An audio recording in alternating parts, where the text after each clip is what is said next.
देश में गुस्सा है और अब सब कह रहे हैं कि वक्त आ गया है कि नेहरू जी के वक्त में जो नारा दिया गया था हिंदी चीनी भाई भाई, अब उस नारे को ही खत्म कर देना चाहिए। ये कोई भाई नहीं मानता है, उल्टे हमारे पीठ में हर बार छुरा घोंपता है। हम विश्वास करने की कोशिश करते हैं, ये दोगुली रणनीति अपनाता है।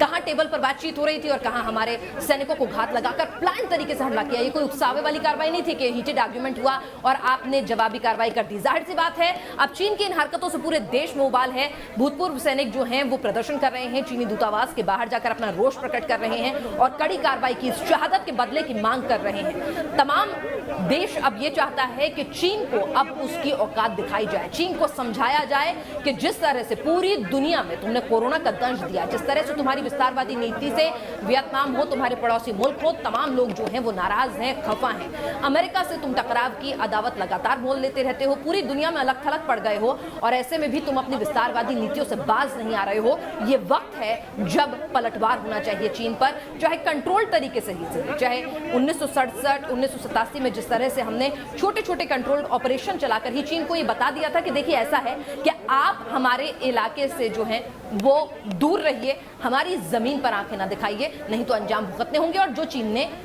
भुगते भी हैं अपने 40 से ज्यादा सैनिकों की जान गंवाकर। रक्षा विशेषज्ञ किस तरह से इस पूरे घटनाक्रम को देखते हैं, उनकी राय में क्या कुछ कदम सरकार उठा सकती है। हालांकि सरकार के विवेक पर होगा, तमाम सेनाध्यक्षों से सीडीएस से बातचीत करके ही कोई फुल प्रूफ डिटेल प्लान तैयार किया जाएगा।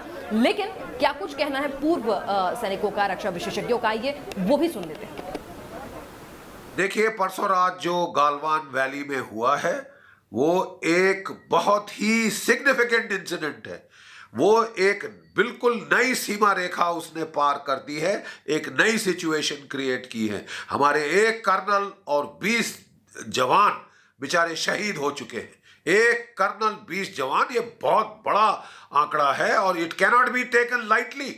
चीन के साथ बातचीत हो चुकी थी, कोर कमांडर के दर्जे पे बातचीत हो चुकी थी, डिसएंगेजमेंट चल रही थी। ये तो शरिया धोखा है।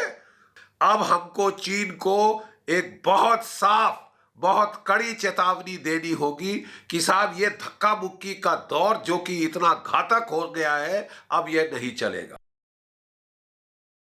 ये जो हमारे 20 सैनिक शहीद हुए हैं, उन शहीदों को नमन, उन परिवारों को बहुत बहुत शक्ति दे भगवान।